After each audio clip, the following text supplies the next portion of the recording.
ओम शांति। कल दिनांक 26/9/23 की मुरली, जिसमें बाबा ने दिन मंगलवार, जिसमें बाबा ने कहा कि मीठे बच्चे, ज्ञान की एक बूंद से ही आपको मुक्ति और जीवन मुक्ति मिलती है।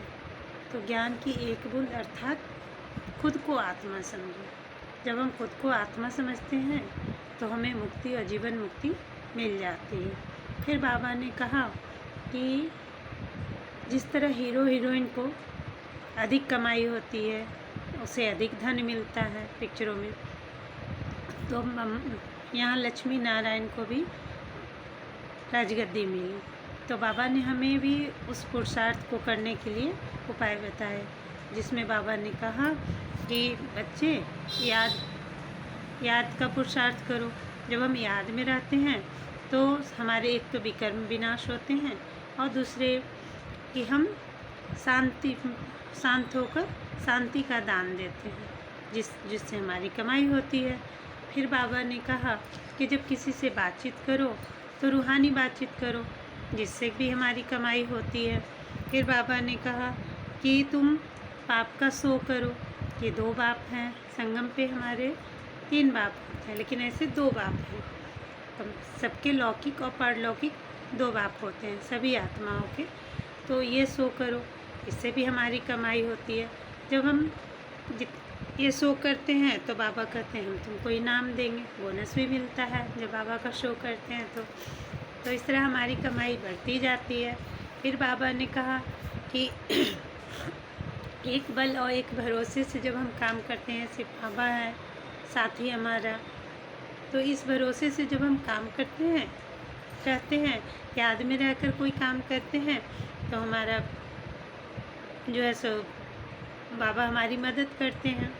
तो बाबा कहते हैं कि ये संकल्प जब लेते हैं हम कि बाबा हमारे साथ है, बाबा है, बाबा को याद करके ही हर काम करते हैं, तो बाबा हमारी मदद भी करते हैं और इससे हमारी हिम्मत भी बढ़ती है। फिर हमें उत्साह उमंग भी होता है और हिम्मत बढ़ती है, तो बाबा फिर हमें टाइटल देते हैं हिम्मतवान आत्मा की। फिर बाबा कहते हैं कि चित्र पर समझाओ। कुछ लोग होते हैं जो कि आर्टिस्ट होते हैं, तो लक्ष्मी नारायण देवी देवताओं के बहुत सुंदर सुंदर तस्वीरें बनाते हैं। बाबा कहते हैं ये सब बेकार है, उस पर क्या समझाना। सतयुग में तो देवी देवताएं सुंदर होंगे ही, 16 कला संपूर्ण होंगे, उनकी कंचन काया होगी, फिर वो दिखाने क्या फ़ायदा। दिखाना है तो पूरे झाड़ पर समझाओ। फिर ये बताओ कि मम्मा नीचे बैठी है, जिसको उदाहरण में बाबा ने कहा कामधेनु यानी निर्मलता की प्रतीक जो मम्मा थी, उनका परिचय दो। फिर पूरे झाड़ पर समझाओ, फिर जिससे भी हमारी कमाई होती है। फिर बाबा बोले कि समय अभी बहुत कम है, इतने कम समय में अगर तुम विकर्म विनाश नहीं करोगे तो प्राप्ति भी नहीं हो पाएगी। बाबा ने तो बोला कि खुद को अगर आत्मा समझो तो मुक्ति जीवन मुक्ति में चले जाएंगे, पर अधिक कमाई के लिए, अधिक वर्षा पाने के लिए हमें अपने विकर्म भी तो विनाश करने हैं। तो विकर्मों को विनाश करने के लिए याद की यात्रा करनी पड़ती है। याद की यात्रा के लिए समय भी तो होना चाहिए, इतनी आसान तो होती नहीं है। मासी का घर तो है नहीं कि झट से चले जाएं, तो धीरे धीरे जाना होता है। याद भी बहुत मुश्किल से ठहरती है। तो बाबा ने कहा कि समय बहुत कम है, जल्द से जल्द सभी बाप की याद में लगो, पुरुषार्थ करो, तो तुम्हारी कमाई अच्छी होगी। तभी तुम्हें भी हीरो हीरोइन के जैसे कमाई अच्छी होती है, वैसे तुम्हारे भी पार्ट मिलेंगे, देवी देवता बनोगे, गद्दी संभालोगे, तो तुम और भी ज़्यादा वर्षे के अधिकारी बनोगे। फिर बाबा ने कहा किनकी दबी रहे धूल में, किनकी राजा खाए, सफली होगी वो जो खर्च नाम धनी के होए।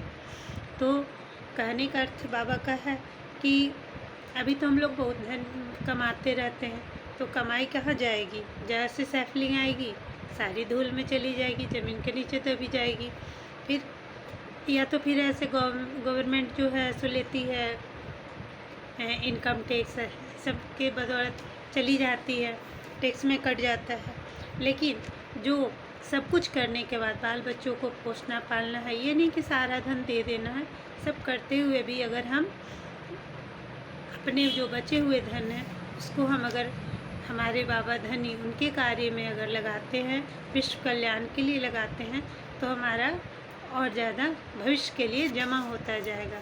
तो इस तरह हमें बाबा ने बहुत सारे पुरुषार्थ करने के लिए इस मुरली में बताया।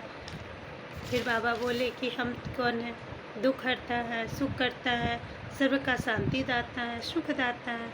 तो इनका पाठ पूरे कल्प में नहीं होता है, इनका पाठ अभी संगम पे होता है, क्योंकि सतयुग में सुख ही सुख है, वहाँ सुखदाता की क्या आवश्यकता है। जब दुखी नहीं तो उन्हें पुकारते नहीं। फिर ऐसे द्वापर में भी हम जब दुखी होते हैं तब हम पुकारना शुरू करते हैं, लेकिन थोड़े बहुत तो हम लोग भी अपने बच्चों को छूट देते हैं। थोड़ा बहुत कष्ट होता है तो सहलाने के लिए थोड़े हाथ दे देते हैं। तो बाबा भी ऐसे हमें उस भक्ति के मार्ग में द्वापर में हमारे देवी देवताओं द्वारा, हम बच्चों द्वारा ही सहयोग करवा देते हैं। लेकिन अभी संगम पे बाबा आते हैं सुखदाता बन करके, हमें सतमार्ग देने के लिए बाप टीचर सतगुरु बनकर आते हैं।